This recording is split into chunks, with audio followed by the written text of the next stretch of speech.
হুম, এর আগে ক্লাস দেখিয়েছি রুল 4 এবং রুল 5। এবার আমরা শিখব রুল 6। দেখি রুল 6টা প্র্যাকটিস করা যায় কীভাবে। তা রুল 6, তো আমরা এখন রুল 6 শিখতে গেলে আমাদের প্রথমে জানতে হবে ভার্ব টু প্লাস অ্যাডভার্ব থাকলে আমরা নেগেটিভ করার সময় ডিড নট অথবা ডিডেন্ট বসাবো, তারপর প্লাস ভার্ব, এই ভার্ব টুটি তখন ভার্ব অন হয়ে যাবে, তার প্লাস অ্যাডভার্ব বিপরীত।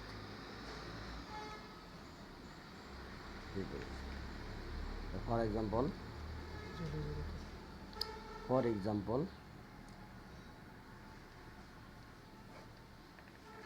তো ফর এক্সাম্পল আমরা এখন শিখে যাচ্ছি হি অ্যাক্টেড ওয়াইসলি, সে জ্ঞানীভাবে অভিনয় করেছিল। এটা যখন আমরা নেগেটিভ করব, ঠিক এখানে দেখেন এই ভার্ব টু রয়েছে, এটা ভার্ব টু, আর এটা দেখেন অ্যাডভার্ব রয়েছে। এটা হলো ভার্ব টু, এটা অ্যাডভার্ব। এইটা থাকলে আমরা নেগেটিভ করার সময় হি, এই ইডি যুক্ত আছে এই জন্য এখানে ডিড নট, ইডি যুক্ত থাকলে আমরা এখানে ডিড নট অথবা ডিডেন্ট ব্যবহার করতে পারি। তাহলে ডিড নট অথবা didn't.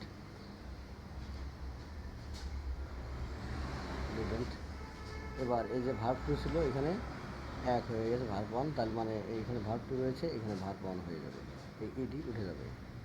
A C T, act wisely আছে, এর বিপরীত হচ্ছে আমাদের মানে জ্ঞানী, তাহলে বোকা ফুলিশলি।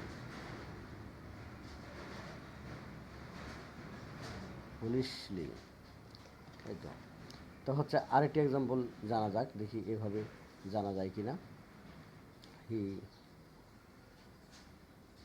Loved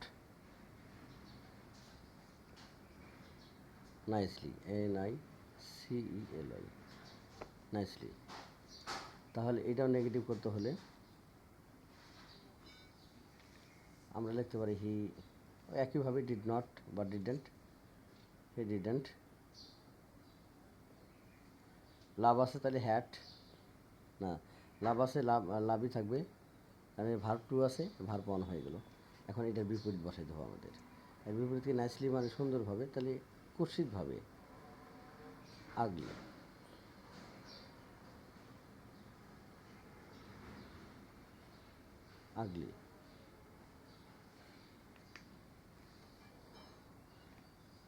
thank you. আপনার ক্লাসটি ভালো লাগলে অবশ্যই এই চ্যানেলটি সাবস্ক্রাইব করুন। আসসালামু আলাইকুম।